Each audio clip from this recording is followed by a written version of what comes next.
श्री कृष्ण ने अभिमन्यु को चक्रव्यूह से क्यों नहीं बचाया? महाभारत का युद्ध अपने चरम पर था। कौरव सेना ने एक ऐसा चक्रव्यूह बनाया जिसे भेदना लगभग असंभव था।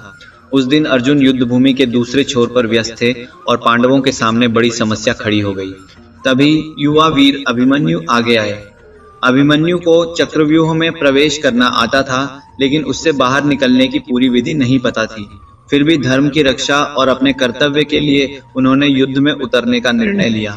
अभिमन्यु ने अकेले ही चक्रव्यूह को भेद दिया। उनके पराक्रम से कौरव सेना कांप उठी। दुर्योधन, कर्ण, द्रोणाचार्य और अन्य महारथी भी उनके साहस को देखकर आश्चर्यचकित रह गए। लेकिन प्रश्न उठता है, जब भगवान श्री कृष्ण सब कुछ जानते थे तो उन्होंने अभिमन्यु को बचाया क्यों नहीं? कहा जाता है कि भगवान कृष्ण केवल एक व्यक्ति नहीं बल्कि धर्म और कर्म के संरक्षक थे। वे जानते थे कि प्रत्येक आत्मा अपने कर्मों और नियति के अनुसार जीवन का मार्ग तय करती है। अभिमन्यु का बलिदान केवल एक योद्धा की मृत्यु नहीं था, यह महाभारत के युद्ध का वह मोड़ था जिसने पांडवों के हृदय में न्याय की अग्नि को और प्रज्वलित कर दिया।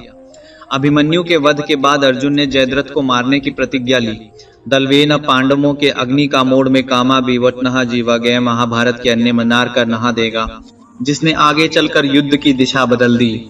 श्री कृष्ण चाहते तो अपने दिव्य सामर्थ्य से अभिमन्यु को बचा सकते थे, लेकिन तब धर्म की स्थापना और कर्म के सिद्धांत का महत्व समाप्त हो जाता।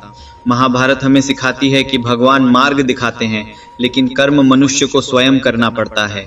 अभिमन्यु का जीवन हमें यह संदेश देता है कि परिणाम चाहे जो हो, धर्म और कर्तव्य के लिए साहस के साथ आगे बढ़ना ही सच्ची वीरता है।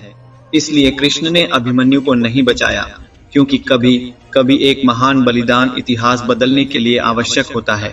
जय श्री कृष्ण।